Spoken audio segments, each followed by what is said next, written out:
Depending champion Royal Challengers Bengaluru IPL 19వ season లో తన హవా కొనసాగిస్తుంది. విరాట్ కోహ్లీ సొంత గడ్డ మీద ఢిల్లీ క్యాపిటల్స్ తో జరిగిన మ్యాచ్ లో పూర్తి ఆధిపత్యం ప్రదర్శించింది ఆర్సీబీ. బౌలింగ్, బ్యాటింగ్ లో డామినేషన్ ప్రదర్శించిన ఆర్సీబీ ఢిల్లీ క్యాపిటల్స్ అందించిన లక్ష్యాన్ని పవర్ ప్లే లోపే ఛేదించి రికార్డు క్రియేట్ చేసింది. బెంగళూరులో ఎదురైన ఓటమికి ఈ మ్యాచ్ లో ఆర్సీబీ రివెంజ్ తీర్చుకుంది. అరుణ్ జైట్లీ స్టేడియం వేదికగా జరిగిన ఈ మ్యాచ్ లో రాయల్ ఛాలెంజర్స్ బెంగళూరు బౌలర్లు అలాగే బ్యాటర్లు పూర్తి ఆధిపత్యం ప్రదర్శించారు. ఆర్సీబీ బౌలర్లు పవర్ ప్లే లో 8 పరుగులు మాత్రమే ఇచ్చి 6 వికెట్లు పడగొట్టారు.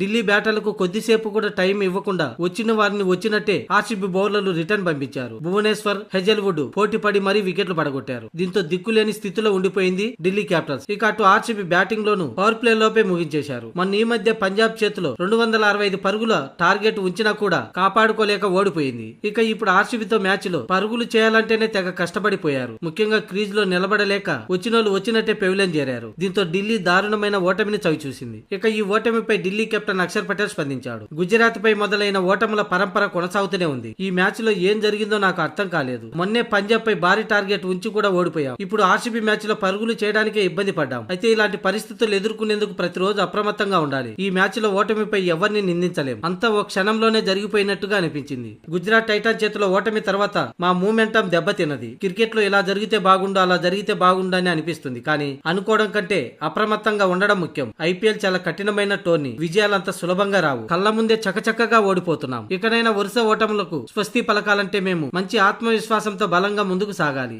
ఆర్సీబీతో మ్యాచ్ పరాజయాన్ని మర్చిపోయి తదుపరి మ్యాచ్ లో బలంగా తిరిగి రావాలని, సీజన్ ఆరంభ మ్యాచ్ లో ఏం చేశామో దానిని ఇక నుంచి కొనసాగించాలని అక్షర్ పటేల్ చెప్పుకొచ్చాడు.